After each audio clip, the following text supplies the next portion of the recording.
Bab 381. Dilihat dari perlakuan Iqbal terhadap Wira, Wira pasti bukan orang biasa. Namun, apa yang hendak dilakukannya sekarang, yakni menjebak orang secara terang-terangan, sudah terlalu angkuh.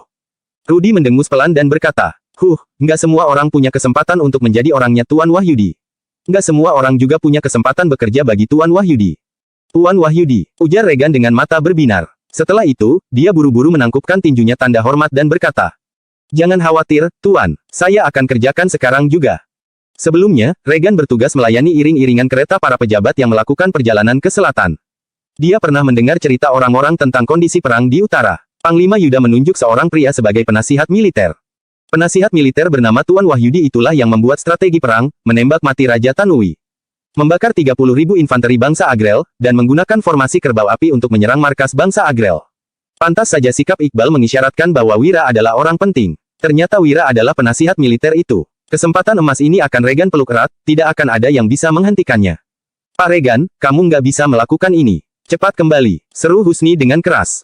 Akan tetapi, Regan tidak berpaling sedikit pun. Melihat itu, Husni yang sedikit panik buru-buru menatap Wira dan berkata, "Oke, aku menyerah. Suruh Pak Regan kembali, aku akan memberitahu di mana sepupumu berada. Kita nggak perlu saling menghancurkan begini." Jika baju zirah dan busur disembunyikan di rumahnya, Husni akan sulit memenangkan tuntutan hukum, apalagi dengan Iqbal yang berada di pihak Wira. Dia pasti akan kalah saat diadili di pengadilan daerah, jadi, dia hanya bisa terus berjuang mengajukan banding ke pengadilan tingkat atas. Pada saat itu, keluarga Suteja yang cukup kaya mungkin tidak perlu takut pada Wira. Namun, Husni tetap akan ditahan di penjara dalam jangka pendek. Dengan kondisinya saat ini, Husni bisa bertahan hidup jika dia merawat lukanya dengan baik dan memulihkan diri. Akan tetapi, jika dia benar-benar masuk penjara, dia pasti akan mati. Nggak ada kata damai buat orang yang mengganggu orang-orangku, orang yang mencelakai sepupu dan pamanku tetap harus mati. Putus Wira. Kemudian, dia melanjutkan dengan dingin. "Rudy, kalau dia nggak bicara dalam 3 detik, bunuh dia." "Baik," jawab Rudy. Rudy mengangkat tinggi pedang Treksa di tangannya sambil menghitung. 1. Jantung Husni berdetak kencang. 2. Punggung Husni mulai berkeringat dingin. 3. Ketika Rudy menebaskan pedang Treksa, Husni langsung berteriak dengan ngeri. "Jangan bunuh aku, jangan bunuh aku. Aku akan bicara." Di sebuah rumah kecil tempat Lestari dikurung, 4 orang preman memandang gadis yang diikat ke tiang sambil menggertakkan gigi. Saat ini, sekujur Lestari berlumuran darah, bahkan wajah cantiknya juga memiliki bekas cambuk. 10 jarinya membengkak karena ditusuk jarum sulaman. Kedua kakinya dibebat kuat dan sekarang menjadi merah dan bengkak hingga dia tidak sanggup berdiri dengan kokoh. Sial, gadis ini benar-benar keras kepala. Kita sudah siksa dia dengan belasan cara, tapi dia tetap nggak buka mulut. Kalau aku jadi dia, aku pasti sudah bicara dari tadi. Iya, orang miskin memang keras kepala. Kita pukul sampai mati pun, gadis ini nggak akan bicara. Sepertinya nggak akan berhasil kalau kita hanya memukulnya, gimana kalau kita cari cara lain? Cara apa? Hehe, gadis ini cukup cantik. Kita semua belum pernah mencicipi gadis secantik ini, kan? Iya. Keempat preman itu mulai melepas ikat pinggang mereka dengan mata berbinar dan ekspresi kejam. Di era ini, kebanyakan wanita lebih menghargai kesucian daripada nyawa mereka sendiri. Kalian benar-benar binatang. Kalaupun aku mati, kalian nggak akan berhasil. Ayah, Kak Wira, aku akan segera mati, sampai jumpa di kehidupan selanjutnya. Isak Lestari. Kematian hanyalah masalah kecil, tetapi kehilangan keperawanan adalah malapetaka besar. Lestari menangis terisak-isak, tetapi tekad memenuhi wajah cantiknya yang pucat. Meski harus menggigit lidahnya untuk bunuh diri, dia tetap harus menjaga kesuciannya. Brak, mendadak, pintu ditendang dibuka, lalu sekelompok orang bergegas masuk. Siapa itu? Sesudah keempat preman itu bicara, mereka langsung ditekan ke lantai oleh orang-orang yang bergegas masuk. Rudy segera memotong tali yang mengikat Lestari dengan pedangnya. Kak Wira, apa ini beneran kamu? Aku nggak sedang bermimpi, kan? Ujar Lestari. Lestari jatuh terhuyung-huyung ke dekapan Wira. Sambil memeluk sepupunya, dia berkata sambil terisak-isak, "Kak Wira, kalau kamu datang terlambat, aku mungkin sudah mati." Bab 382. Kupikir aku nggak akan pernah melihatmu lagi di kehidupan ini. Kak Wira, apa kamu tahu aku sangat merindukanmu akhir-akhir ini? Kenapa kamu baru kembali sekarang? Ujar Lestari. Ayah sudah dibawa mereka ke penjara. Orang keluarga Suteja selalu datang mengancamku setiap hari, para preman ini menggedor pintuku setiap malam. Aku sangat takut dan hampir menyerah. Aku terus bertanya-tanya, kapan kamu akan pulang? Sekarang, kamu sudah pulang, tapi aku nggak sedang bermimpi, kan? Huhuhu. Keluh Lestari bertubi-tubi. Rasa tertekan, kesedihan, dan tersiksa lama yang sudah ditanggung Lestari, akhirnya bisa dilampiaskannya saat ini. Di dunia ini, dia hanya punya 2 kerabat, yakni ayah dan kakak sepupunya. Meskipun Lestari sering mengomel pada Wira, dia selalu menyayangi kakak sepupunya itu. Maaf, aku pulang terlambat. Ini semua salahku, seharusnya aku kembali lebih awal, ujar Wira. Wira menyampirkan jubah ke tubuh Lestari, lalu menyeka air mata yang terus mengalir di wajah sepupunya yang makin tirus. Saat melihat luka di sekujur tubuh Lestari, hatinya dipenuhi amarah. Ada rasa sakit yang sulit digambarkan di dadanya. Dia melirik keempat preman itu dan berkata dengan nada dingin. Bawa mereka pergi. Tuan, tolong ampuni kami. Keluarga Suteja yang memaksa kami melakukan ini. Kami juga nggak mau, tapi kami dipaksa. Kami tahu kami salah. Nona yang baik hati, tolong minta pada tuan ini untuk mengampuni kami. Kami salah, kami tahu kami salah, mohon ampuni kami. Melihat sekelompok prajurit veteran yang garang, para preman itu tahu bahwa mereka akan celaka, jadi mereka buru-buru memohon belas kasihan. Namun, para veteran pasukan Zirah Hitam tetap menyeret mereka pergi. Lestari buru-buru berkata, Kak Wira, jangan bunuh mereka. Pembunuhan itu kejahatan yang sangat serius, serahkan saja mereka pada pemerintah. Biar pejabat yang menghukum mereka. Bukannya Lestari tidak membenci para preman ini dan menginginkan mereka mati. Dia hanya khawatir sepupunya akan dituduh melakukan pembunuhan.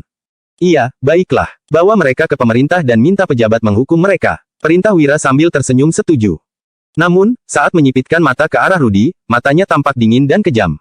Rudi pun mengangguk paham. Lestari, aku akan meminta seseorang membawamu ke dokter untuk merawat lukamu, kata Wira. Sambil menggendong Lestari keluar dari rumah itu, Wira melanjutkan. Aku mau pergi menyelamatkan paman dulu. Enggak, Kak Wira, aku mau ikut. Kita selamatkan ayah dulu, baru obati lukaku. Lestari berkata sambil berlinang air mata. Ayah sudah lama di penjara, sebagian besar rambutnya sudah beruban. Mereka mengambil perhiasanku pasti untuk mengancam ayah. Ayo cepat, aku nggak bisa tunggu lebih lama lagi. Baiklah, jawab Wira. Takut situasi akan memburuk, Wira pun membawa Lestari menaiki kuda yang tinggi. Kota ini tidak besar, jadi berkendara selama 15 menit saja, mereka sudah akan tiba di depan pengadilan daerah. Meski bersandar di pelukan Wira, kuda yang berlari kencang membuat tubuh Lestari gemetar karena lukanya makin terasa sakit. Namun, dia menahan rasa sakit itu dan tidak menunjukkannya. Selama ayahnya bisa diselamatkan, dia bisa menanggung sebesar apapun rasa sakit. Saat melihat sekelompok orang menunggang kuda datang membawa pedang, dua petugas pengadilan di depan gerbang sontak tersenyum sopan dan berkata, Tuan, dilarang menunggangi kuda masuk ke pengadilan, silakan turun dari kuda terlebih dulu kalau ada keperluan. Kedua petugas pengadilan ini sudah lama bekerja di pengadilan daerah. Mereka pandai menilai orang dan tahu bahwa orang-orang ini tidak bisa disinggung, mereka harus bicara dengan hati-hati kalau tidak mau dihajar atau kehilangan pekerjaan mereka. Tentu saja, sikap mereka akan berbeda terhadap rakyat jelata miskin yang datang. Sambil membawa Lestari turun dari kuda, Wira melemparkan uang perak dan berkata, Aku mau mengunjungi seorang tahanan. Langsung menerobos pengadilan daerah akan membawa dampak yang terlalu besar. Jadi, lebih baik mereka masuk dengan cara yang tidak terduga. Hah, melihat uang 100.000 yang dilempar Wira, petugas pengadilan langsung menunjuk ke suatu tempat sembari berkata dengan gembira. Tempatnya di sudut timur laut. Wira memimpin jalan, sementara para veteran pasukan Zirah Hitam segera mengikuti dari belakang. Kalian nggak boleh masuk beramai-ramai, nggak boleh membawa senjata juga. Hei, cepat berhenti. Melihat sekelompok orang itu berjalan masuk, kedua petugas patroli terkejut dan buru-buru menghentikan mereka. Namun, begitu mereka membuka mulut, mereka langsung ditahan oleh dua prajurit veteran sehingga tidak bisa bergerak. Melihat sekelompok orang itu memasuki pengadilan daerah dengan lancar, kedua petugas pengadilan tadi langsung pucat ketakutan dan gemetaran. Gimana ini? Sepertinya mereka mau menjebol penjara. Kita juga sudah menerima uang mereka, ujar salah seorang petugas pengadilan. Pak Iqbal nggak di tempat, cepat pergi dan beritahu Pak Radit, balas petugas pengadilan lainnya. Bab 383. Terdapat ukiran perunggu monster dalam legenda pada pintu ruang penjara yang tertutup rapat. Ukiran monster itu tampak bengis dan mengintimidasi. Di sel penjara terakhir, Li Sun, Hendra, dan perajin gula mengepung Suryadi yang sekujur tubuhnya penuh memar. Kamu nggak akan bisa keluar sebelum menyerahkan resep rahasia gula kristal. Hendra berkata dengan ekspresi jengkel. Putrimu sama keras kepalanya denganmu. Anak buahku sudah menyiksanya dengan bermacam cara, tapi dia tetap nggak mau buka mulut. Kuakui, orang keluarga Salim memang berani. Suryadi mendongak, air mata mengalir tanpa henti di wajahnya. Saat ini, dia merasa lega tetapi juga sedih saat memikirkan betapa putrinya telah banyak menderita.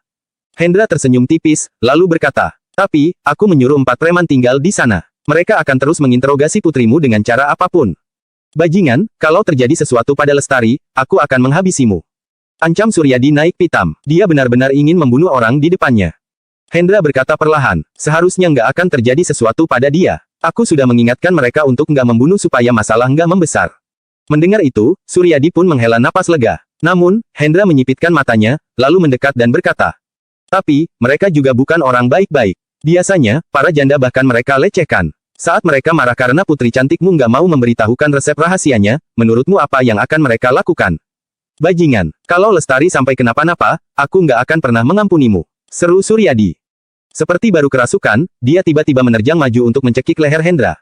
Namun, Li Sun langsung menendangnya sambil berkata, "Jangan macam-macam. Mana yang lebih penting bagimu, kesucian putrimu atau resep rahasia gula kristal?" tanya Hendra. Dia mengusap lehernya dan mendengus pelan, lalu melanjutkan.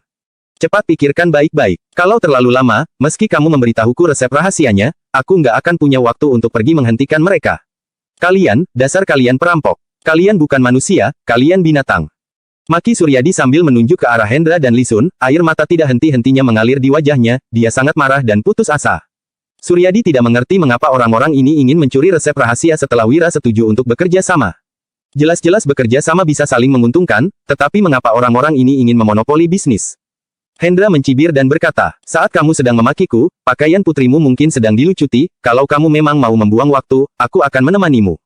Keluarga Suteja bisa menjadi keluarga kaya kabupaten dan memonopoli bisnis gula di Kabupaten Uswal karena mereka menggunakan cara-cara kejam. Menurut mereka, jika menjalankan bisnis dengan jujur dan tanpa menggunakan kekerasan, mereka tidak akan bisa bertahan di dunia. Pengusaha dari keluarga besar mana yang tidak pernah menggunakan cara kotor? Kamu, ujar Suryadi. Suryadi tidak berani memikirkan apa yang sedang terjadi pada Lestari. Dia tampak bergumul di dalam hatinya, lalu akhirnya dia berkata, aku akan memberitahumu sekarang juga. Cepat pergi dan hentikan mereka." Meski hatinya sakit, Suryadi masih bisa bertahan jika putrinya hanya disiksa sedikit. Namun, dia tidak bisa menjaga resep rahasia bila harus membiarkan putrinya dilecehkan oleh orang jahat. "Kita bicarakan nanti," ujar Hendra. Dia mengangkat sudut bibirnya, memperlihatkan senyuman penuh perhitungan dan licik. Kemudian, dia melirik ke arah Li Sun. Li Sun berbalik sambil menyengir, lalu membawa para petugas patroli lainnya pergi. Dalam hati, dia terus memaki. "Sialan, kamu takut aku tahu resep rahasianya? Aku bahkan nggak tahu cara membuat gula." Sekarang, hanya ada 3 orang yang tersisa di sel penjara kecil itu. Suryadi baru hendak bicara ketika tiba-tiba, terdengar bunyi keras yang mengagetkan mereka bertiga. "Siapa di sana?" Pintu sel didobrak hingga terbuka. Kedua petugas patroli yang menjaga pintu terlonjak ketakutan, lalu buru-buru mengeluarkan golok mereka. Namun, 2 veteran pasukan Zirah Hitam menyerbu masuk dan menjatuhkan mereka dengan 2 pukulan. Para veteran pasukan Zirah Hitam memimpin di depan, Wira dan Lestari berada di tengah, sementara para prajurit veteran lainnya menjaga pintu di belakang.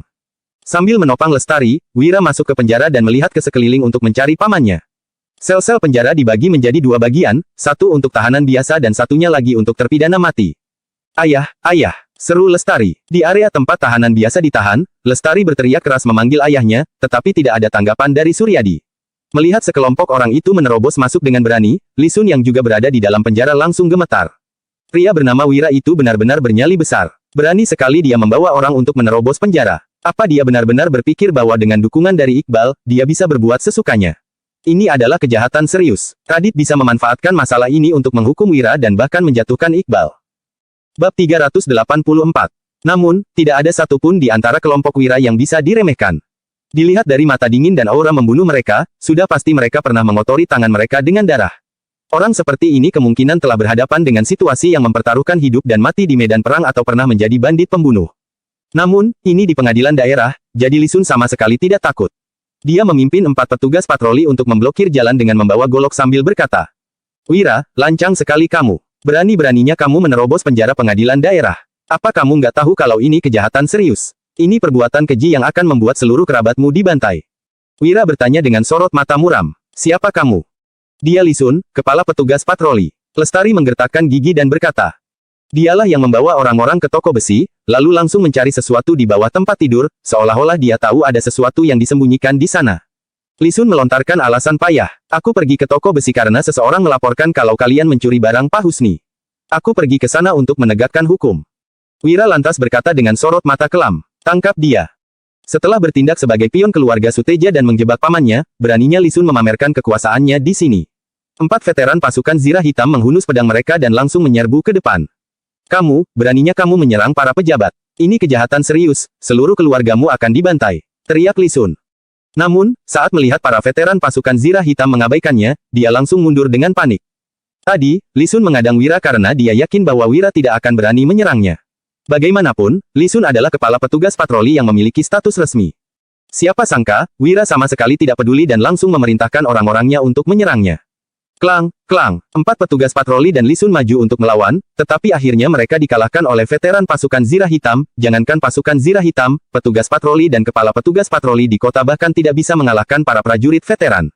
Duh, dengan pedang Treksa menempel di lehernya, Li Sun berlutut di depan Wira, lalu berkata dengan ketakutan. Apa yang ingin kamu lakukan? Jangan gegabah, membunuh seorang pejabat itu kejahatan serius. Itu setara dengan pemberontakan, Pak Iqbal nggak akan bisa melindungimu. Sekelompok veteran pasukan Zirah Hitam dan prajurit veteran melempar pandangan sinis pada Li Sun. Sejak kapan Tuan Wahyudi membutuhkan perlindungan patih tingkat ke-7? Membunuh seorang pejabat adalah kejahatan serius. Ujar Li Sun lagi. Wira berkata dengan sorot mata kelam. Kalau begitu, bagaimana dengan melukai pejabat? Li Sun langsung bertanya dengan panik. Apa yang mau kamu lakukan? Orang seperti Li Sun ini hanya bisa dihadapi dengan cara kekerasan. Wira menyipitkan matanya dan berkata dengan dingin.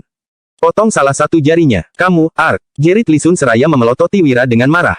Saat dia hendak mengancam Wira dengan jabatan resminya. Rasa sakit yang tajam mendadak terasa di tangan kirinya.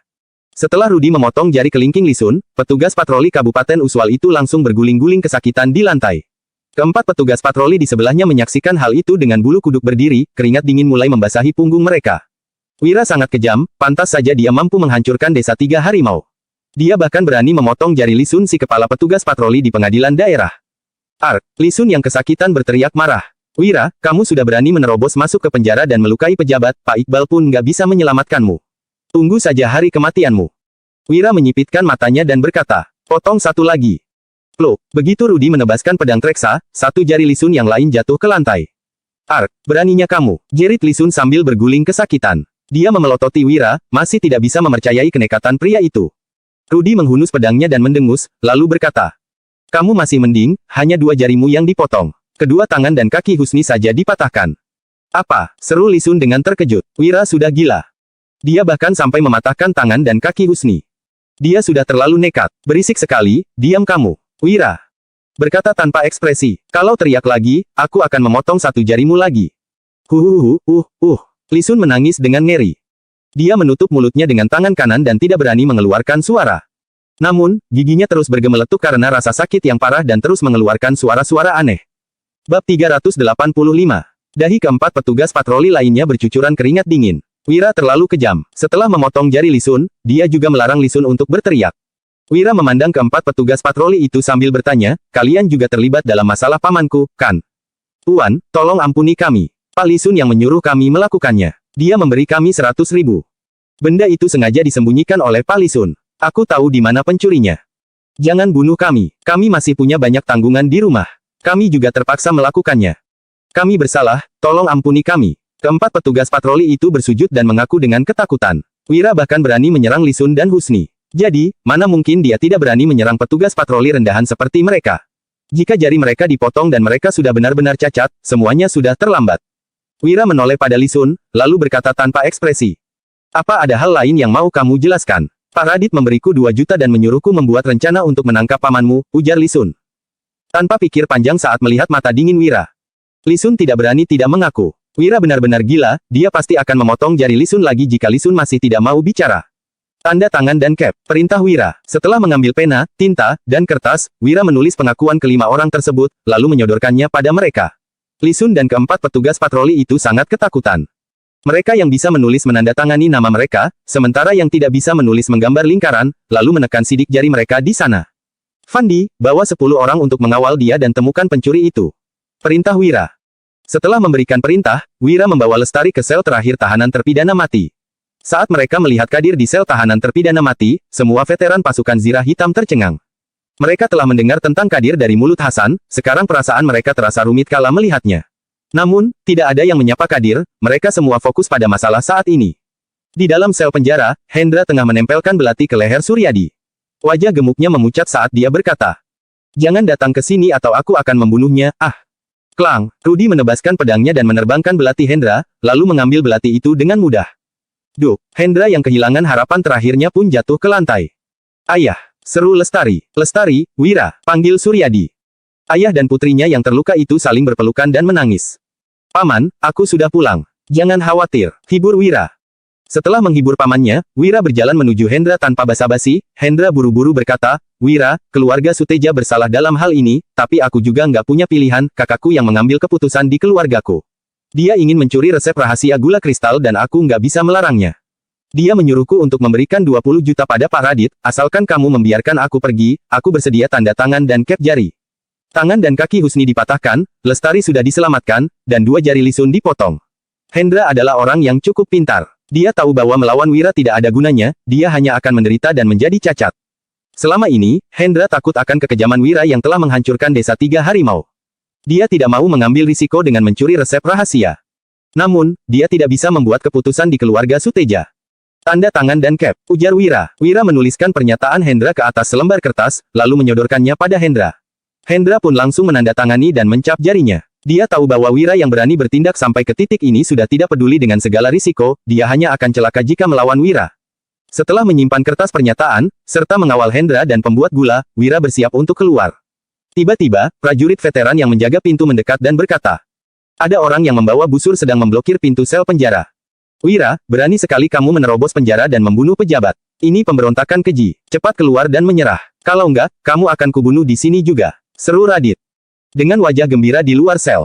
Bab 386. Menerobos penjara sama saja dengan pemberontakan. Asalkan bisa menangkap Wira dan melibatkan Iqbal, Radit bisa menguasai Kabupaten Uswal. Dia juga bisa menjadi pemimpin dan berkuasa seperti 2 tahun yang lalu. Di dalam penjara, Lestari dan Suryadi sangat ketakutan sampai wajah mereka pucat pasi. Saat ini, mereka baru menyadari keseriusan dari menerobos penjara. Sementara itu, Li Sun, Hendra, dan 4 petugas patroli tampak senang, seolah-olah melihat seorang penyelamat.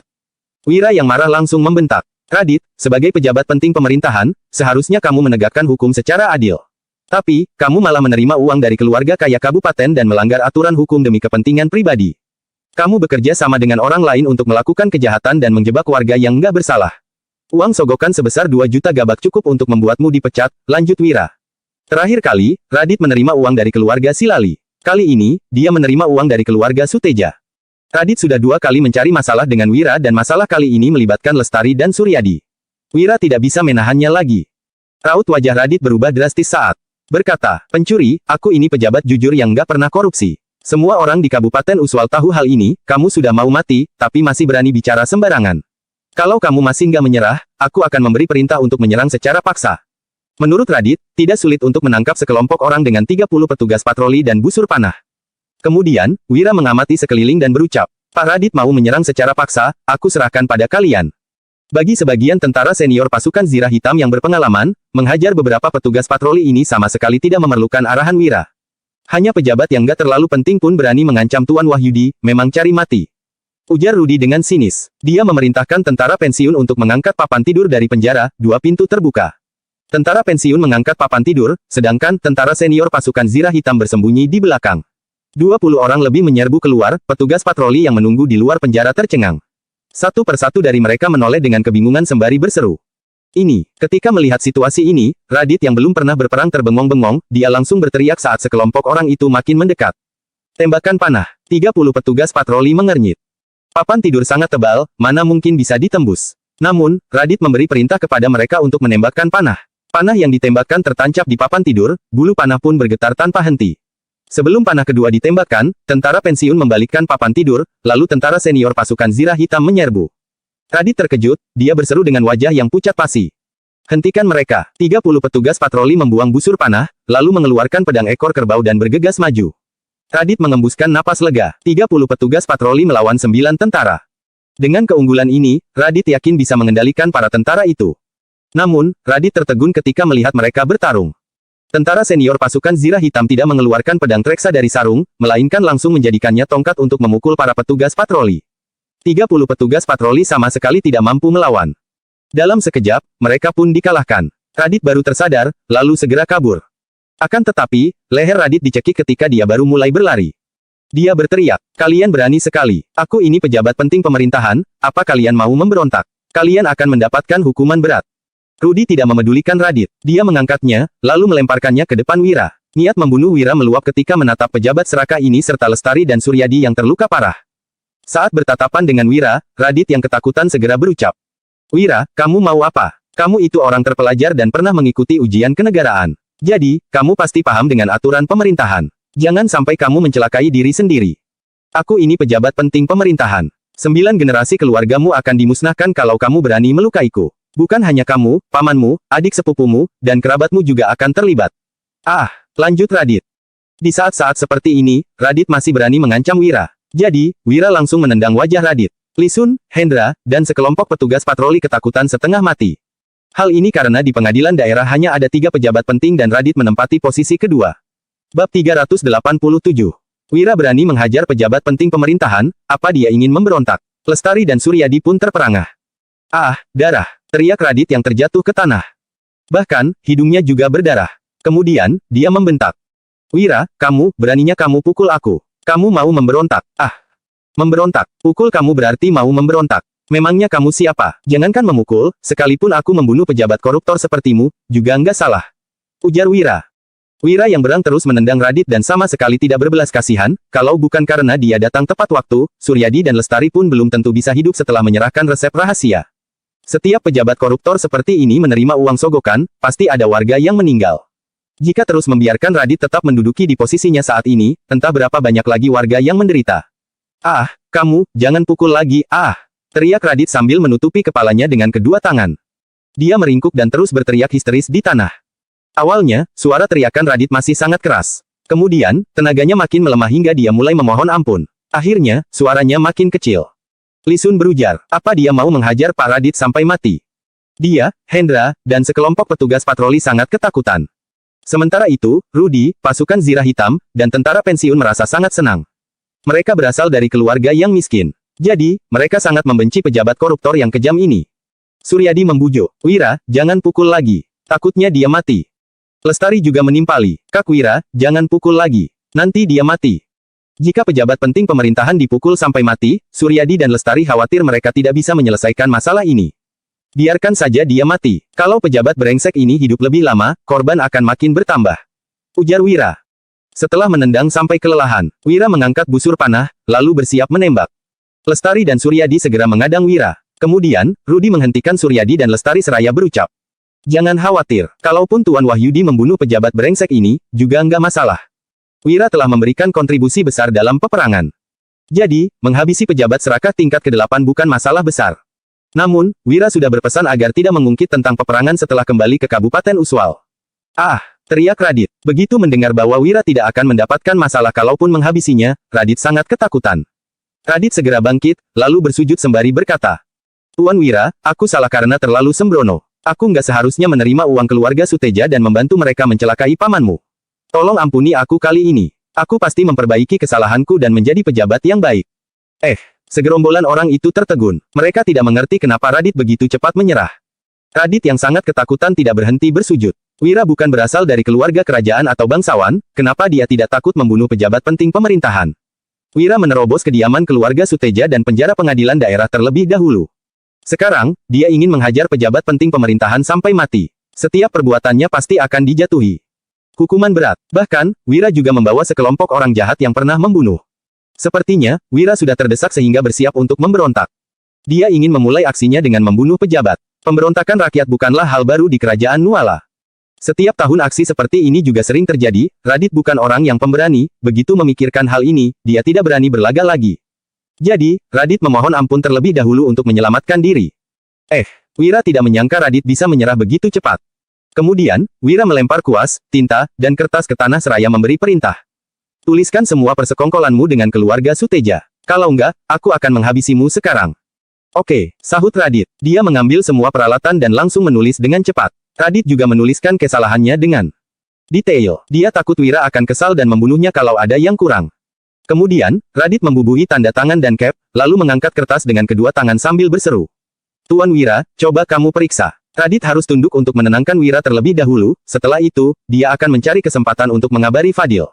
Dengan begitu, Fadil bisa mengerahkan anggotanya untuk menangkap Wira. Bab 388. Pada saat itu, kertas ini akan dihancurkan sehingga sama sekali tidak bisa dijadikan bukti untuk membuat Radit mengakui kesalahannya. Sebaliknya, Wira akan ditangkap karena menjadi pemimpin dalam penangkapan orang dan pemberontakan. Kemudian, Radit akan menurunkan Iqbal dari jabatannya. Dengan demikian, dia tetap akan menguasai Kabupaten Uswal. Melihat surat pengakuan yang sangat detail, bahkan dibubuhi cap jari dengan darah, Wira sangat puas. Dia melambaikan tangan seraya memberi perintah. Tahan dia aula utama. Tentara pensiun pun membawa Radit, Li Sun, dan para petugas patroli masuk ke aula utama. Tak lama kemudian, Van Di membawa petugas patroli untuk menangkap pencuri yang menyimpan liontin giok. Sementara itu, Regan dan beberapa tentara pensiun mengangkat Husni yang cacat, serta baju zirah dan busur panah ke aula utama pengadilan daerah.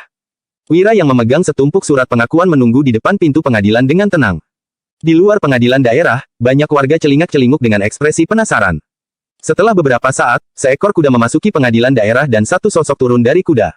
Iqbal merasa lega saat melihat Wira yang berdiri di aula utama. Iqbal langsung berlutut seraya berucap, "Tuan, aku memang tidak berguna karena tidak melindungi keluargamu dengan baik." Wira berjuang mati-matian demi kerajaan Nuala di wilayah utara. Dia menembak mati Raja Tanui dan mengalahkan 100.000 kavaleri bangsa Agrel. Setidaknya, kemenangan ini akan membuat wilayah utara hidup tenang selama 10 tahun. Namun, pemerintahan yang dikuasai oleh orang-orang licik malah tidak memberi Wira gelar. Benar-benar mengecewakan. Selain itu, di kabupaten setempat juga ada pejabat dan pengusaha yang bersekongkol untuk mencelakai keluarga Wira, mereka ingin merebut resep rahasia Wira. Iqbal malah tidak melindungi keluarga Wira dengan baik. Sepanjang perjalanan, Iqbal merasa bersalah dan juga marah. Kenapa kerajaan Nuala memperlakukan orang yang berguna untuk negara seperti ini? Iqbal benar-benar kecewa. Rakyat yang berada di luar pengadilan, pejabat kecil di dalam pengadilan, kepala petugas patroli. Hendra, Husni, Suryadi, Lestari, bahkan Radit pun tercengang. Tidak ada yang menyangka Iqbal bisa berlutut kepada Wira. Wira yang awalnya tidak berniat untuk bersikap ramah kepada Iqbal berucap sembari mengerutkan dahi. "Kamu itu terlalu jujur, semuanya harus mematuhi aturan. Tapi, semua ini hanya berguna untuk orang baik, bukan untuk orang jahat. Jadi, aturan itu hanya bisa dijalankan untuk orang baik, bukan orang jahat. Kamu harus menjadi lebih jahat saat menghadapi orang jahat. Kalau enggak, sekalipun menjadi pejabat jujur, kamu juga enggak akan bisa menyejahterakan rakyat dan melakukan apa yang kamu inginkan," lanjut Wira. Iqbal menyahut sambil memberi hormat. "Aku paham." Putro juga pernah menasihati Iqbal seperti ini, tetapi Iqbal kesulitan untuk melaksanakannya. "Sudahlah, kamu berdiri dulu," seru Wira. Kemudian, dia menyerahkan setumpuk surat pengakuan kepada Iqbal dan berpesan. "Semua kesalahan mereka tertulis di sini, cepat selesaikan kasus ini. Aku harus kembali ke Dusun Darmadi sebelum malam." "Baik, Tuan," sahut Iqbal yang menerima surat pengakuan tersebut. Setelah itu, dia berlari ke aula utama, lalu berteriak pada petugas pengadilan yang termenung.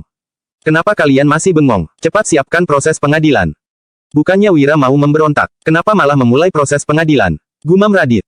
Dia yang berlutut di aula utama merasa ada yang tidak beres, tetapi tidak berani berkomentar. Saat ini, petugas pengadilan dan petugas patroli bukan lawan dari bawahan Wira. Para petugas pengadilan yang awalnya tertegun segera mengetuk papan kayu dan berteriak. Pengadilan dimulai. Proses pengadilan pun langsung diadakan karena adanya bukti yang jelas, surat pengakuan dari berbagai pihak, ditambah Wira yang menunggu di luar. Tidak ada yang berani membantah sehingga proses interogasi berjalan sangat lancar. Dalam waktu 1 jam, seluruh persoalannya menjadi jelas. Kemudian, Iqbal menjatuhkan vonis. Husni dan Hendra dari keluarga Suteja terobsesi dengan keuntungan sehingga menyogok pejabat dan mencelakai warga yang tidak bersalah. Semua buktinya sah. Mereka juga menyimpan baju zirah dan busur di kediaman. Ini adalah pemberontakan dan merupakan kesalahan besar. Seluruh kekayaan mereka akan disita dan mereka akan dipenggal, lanjut Iqbal. "Ini fitnah, Pak Iqbal. Kami memang mencelakai orang, tapi kami tidak menyimpan busur dan baju zirah. Mohon Pak Iqbal selidiki dengan jelas. Kalau tidak, kami tidak akan mengakuinya," kata Husni. Hendra dan Husni menangis sambil memohon. Namun, mereka tidak berani menyatakan bahwa Wira yang menjebak mereka setelah melihat kejadian tadi. Mereka berdua hanya menyatakan secara tidak langsung bahwa mereka tidak akan bekerja sama kalau vonis tidak diubah. Iqbal yang merasa bersalah melanjutkan pembacaan vonis untuk Lisun, petugas patroli yang terlibat, dan pencuri. Terakhir dia menjatuhkan vonis untuk Radit. Radit Mahesa terobsesi dengan keuntungan sehingga melakukan korupsi dan melanggar hukum. Lepaskan seragamnya dan tahan dia di penjara untuk sementara waktu, lalu tunggu keputusan dari pemerintah untuk hukumannya. Radit juga tidak terima, tetapi dia tidak berani bicara. Dia takut dengan orang berkuasa yang menyokong Wira. Tiba-tiba, suara seseorang yang tegas terdengar. "Pak Iqbal, caramu menyelesaikan kasus ini terlalu sembrono. Aku harus melaporkanmu nanti demi menegakkan keadilan untuk Pak Radit." Bab 389. Para warga yang berada di luar pengadilan pun bubar dan sekelompok orang memasuki halaman pengadilan daerah. Kaesang berdiri di depan dan Fadil sedikit tertinggal di belakang, lalu ada sekelompok tentara rakyat yang memakai baju zirah dan membawa busur mengikuti mereka. Totalnya sekitar 100 orang. Radit yang merasa gembira menoleh dan berkata, "Tuan Kaesang, Pak Fadil, Iqbal bersekongkol dengan pemberontak. Dia memutarbalikkan fakta dan memfitnah orang jujur. Cepat tangkap mereka dan kembalikan kedamaian di Kabupaten Uswal." Lisun, Husni, Hendra, dan petugas patroli yang terlibat sangat bersemangat. Orang yang menolong Radit sudah datang, situasi akan berbalik. Kaesang memberi hormat dari jauh seraya berucap, "Pak Radit tenang saja, Pak Fadil datang membawa pasukan." Kaisang baru datang ke pengadilan daerah sehingga tidak tahu apa yang sebenarnya terjadi. Kebetulan dia bertemu dengan Fadil. Mereka sangat marah ketika mendengar bahwa Radit ditangkap oleh seorang pemberontak dan dibantu oleh Iqbal. Pak Radit, aku membawa 100 prajurit. Siapapun yang memberontak, nggak akan bisa kabur, ujar Fadil. Kemudian, dia menegakkan tubuhnya seraya berbicara dengan antusias. Pak Iqbal, benar, kan? Sebagai jenderal militer. Sejak awal Fadil sudah mendapatkan kabar tentang masalah yang terjadi di pengadilan daerah. Namun, katanya bawahan Wira sangat kuat sehingga petugas patroli pengadilan daerah tidak mampu menangkap mereka. Itulah sebabnya, Fadil mengerahkan pasukannya. Iqbal bersekongkol dengan pemberontak, sedangkan Radit dihajar dan dipermalukan. Fadil tentu harus menyelamatkan situasi. Apalagi, mereka diawasi oleh inspektur istana, meskipun tidak bisa dibandingkan dengan kontribusi besar seperti mengalahkan bangsa Agrel, tindakan ini juga termasuk memusnahkan sebuah aksi pemberontakan. Hal ini juga cukup untuk membuat Fadil naik jabatan. Raut wajah pasukan zirah hitam dan tentara pensiun menjadi muram. Mereka tanpa sadar menggenggam pedang. Pada saat-saat seperti ini, sekelompok pejabat koruptor masih berniat memfitnah Wira. Dasar tidak tahu diri. Wira tetap terlihat tenang. Dia makin memahami seluk-beluk pejabat kerajaan Nuala. Raut wajah Iqbal menjadi muram dan dia menjelaskan. Tuan Kaisang, Pak Fadil, kalian bisa langsung tahu siapa yang benar dan salah dalam kasus ini setelah memeriksanya. Aku harap kalian bisa bersikap adil dan jangan merusak karir sendiri. Kaisang menimpali dengan tegas. Aku tidak memikirkan kepentingan sendiri dan hanya mau menegakkan keadilan. Sebagai inspektur istana, aku punya tugas untuk melapor kalau mendengar kabar. Sekarang, aku diutus pemerintah untuk menginspeksi Provinsi Jawali dan hari ini aku melihat sendiri kamu bersekongkol dengan pemberontak. Jadi, mana mungkin aku mengabaikannya? Fadil yang sok berwibawa menambahkan. Pak Iqbal, aku tidak akan mengungkit masalah kamu yang membela penjahat ini dulu. Tapi, hari ini dia menerobos kediaman keluarga Suteja, memukul warga yang tidak bersalah, menerobos penjara, menculik penjahat, melawan petugas, dan menghajar pejabat penting pemerintahan. Ini semua kesalahan yang tidak bisa diampuni. Selain itu, kamu juga tidak bisa lepas dari tanggung jawab. Fadil langsung tahu apa yang terjadi begitu mendengar masalah keluarga Suteja yang menjebak Suryadi untuk merebut resep rahasia. Akan tetapi, selama ini dia merasa terganggu dengan keberadaan Wira dan Dusun Darmadi. Fadil bahkan tidak bisa memusnahkan desa Tiga Harimau, tetapi Wira yang membawa warga desa bisa memusnahkannya. Hal ini bukan hanya mempermalukan Fadil, tetapi juga membuatnya kehilangan alasan untuk mendapatkan uang dengan memusnahkan bandit. Radit berdiri dan melihat petugas pengadilan di aula utama, lalu berucap. Apa kalian sudah dengar apa yang dikatakan Tuan Kaisang dan Pak Fadil? Wira berencana untuk memberontak dan Iqbal itu komplotannya. Ini merupakan kesalahan yang tidak bisa dimaafkan. Kalau kalian mendengar perintah Iqbal, apa kalian juga mau memberontak? Ark. Sebelum petugas pengadilan sempat berbicara, Regan menendang Radit agar dia berlutut. Regan menegur. Pak Radit, Pak Iqbal belum suruh kamu berdiri. Berlututlah. Kamu, seru Radit seraya memelototi Regan. Kondisinya sudah seperti ini, kenapa Regan masih belum memahami situasinya? Regan yang melirik Radit dengan sinis tiba-tiba merasa sangat bangga. Memangnya kenapa kalau Radit adalah pejabat sipil kabupaten? Bukannya dia juga tidak tahu bahwa Wira adalah penasihat militer yang membuat kerajaan Nuala mengalahkan bangsa Agrel. Para petugas pengadilan berpikir sejenak, niat yang baru saja muncul langsung hilang, Regan adalah orang yang berpengalaman. Jika dia bersikeras mendukung Iqbal, hasilnya pasti sangat jelas. Mereka hanya membantu orang yang menang. Di luar aula utama, Kaisang berseru sembari mengernyit. Pak Fadil, cepat bertindak. Fadil mengeluarkan pedang, lalu menunjuk Wira sambil memberi perintah. Penjahat ini menerobos penjara dan menculik orang. Dia juga menghajar pejabat penting pemerintahan. Cepat tangkap dia. 100 tentara rakyat berbaju zirah yang memegang senjata mendekati Wira secara perlahan-lahan. Bab 390. Pasukan zirah hitam dan tentara pensiun hendak mengeluarkan pedang, sedangkan Wira berniat untuk memberi perintah. Iqbal bergegas keluar dari pengadilan daerah dan mengadang Wira, lalu memandang tentara yang memegang senjata sembari berujar. Kalau kalian melukai tuan sedikit saja, aku jamin pemerintah akan memusnahkan 9 generasi keluarga kalian. Segerombolan tentara itu pun menghentikan aksi mereka karena ketakutan. Mereka menoleh dan melihat Fadil untuk bertanya apa yang harus mereka lakukan. Para petinggi yang berselisih, tetapi bawahan seperti mereka yang menderita. Sekarang, mereka tidak tahu harus membela siapa. Fadil berkata dengan sinis, Iqbal, dia menerobos penjara dan menculik orang. Itu termasuk memberontak. Kalau kamu membela dia, berarti kamu komplotannya. Kamu sendiri saja sudah kesulitan, tapi kamu masih membantunya. Iqbal tersenyum sinis, lalu menyahut. Pak Fadil, aku tahu Tuan Wahyudi memusnahkan desa Tiga Harimau sehingga membuatmu malu. Jadi, kamu mau balas dendam tapi, sekarang kamu tidak berhak menyerang Tuan Wahyudi. Memusnahkan desa Tiga Harimau, tidak berhak menyerang. Gumam Kaisang. Dia menjadi gugup setelah mendengar dua informasi ini. Kali ini, Kaisang datang ke Kabupaten Uswal karena ada tugas penting, yaitu mencari seseorang. Orang tersebut juga memusnahkan desa Tiga Harimau dan memberikan kontribusi besar. Pejabat biasa tidak berhak melukai orang ini. Jangan-jangan, Wira adalah orang itu. Fadil mendengkus, lalu menimpali. Aku ini jenderal militer kabupaten yang merupakan pejabat militer tingkat ke-8. Dia itu hanya pelajar dari Dusun Darmadi, sekarang dia menerobos penjara dan melakukan kesalahan besar. Sudah seharusnya aku menangkap dia, kenapa aku tidak berhak menyerang dia? Serang dan tangkap dia. Segerombolan tentara rakyat pun terpaksa bertindak. Tiba-tiba, Kaisang berteriak. Pelajar dari Dusun Darmadi, dia orangnya. Orang itu juga merupakan pelajar yang berasal dari Dusun Darmadi, tidak mungkin salah lagi. Kemudian, Kaisang bergegas ke depan para tentara dan memberi perintah. Hentikan. Siapa yang berani menyerang Tuan Wira, aku akan melapor ke pemerintah untuk memusnahkan 9 generasi keluarga kalian. Ah, bukan hanya para tentara, semua orang di tempat pun tercengang. Mereka tidak mengerti kenapa Kaisang yang bekerja sama dengan Fadil untuk melawan Wira tadi tiba-tiba berbalik melindungi Wira. Fadil yang terkejut bertanya, Tuan Kaisang, ada apa? Kaisang menegur, diam, kamu itu hanya pejabat militer tingkat ke-8. Kamu tidak ada apa-apanya dibandingkan Tuan Wahyudi. Bisa-bisanya kamu tidak menghormati dia. Cepat bawa anggotamu pergi. Kalau kamu berani bersikap tidak sopan kepada Tuan lagi, aku akan melapormu ke pemerintah supaya kamu kembali ke kampungmu untuk bertani. Lanjut Kaisang. Tuan, jangan marah. Aku pergi sekarang, sahut Fadil. Dia yang dimarahi segera membawa pasukannya pergi, tetapi dia masih kebingungan. Ada apa dengan Kaisang? Kenapa dia tiba-tiba membela Wira? Apa dia sudah gila? Namun, Fadil tidak berani menentang perintah Kaisang. Kerajaan Nuala menggunakan pejabat sipil untuk mengendalikan pejabat militer. Inspektur istana adalah pejabat sipil, sedangkan Fadil hanya pejabat militer tingkat ke-8. Kalau Fadil dilaporkan oleh inspektur istana, Fadil akan diperiksa dan dipecat. Radit yang tertegun berucap, Kaisang, kamu. Kaisang langsung menyela, Radit, kamu tidak perlu sok akrab. Kita tidak begitu dekat. Kamu, seru Radit. Dia sangat kesal sampai-sampai wajahnya memerah. 10 tahun yang lalu, Radit dan Kaisang sama-sama pergi ke ibu kota kerajaan untuk mengikuti ujian. Sejak saat itu, mereka menjadi teman dekat. Kaisang berasal dari keluarga miskin dan Radit selalu menjaganya. Keduanya pun memiliki hubungan pertemanan yang erat. Selama 10 tahun, mereka terus mempertahankan hubungan ini. Bahkan, Kaisang mengabari Radit terlebih dahulu sebelum datang ke Kabupaten Uswal.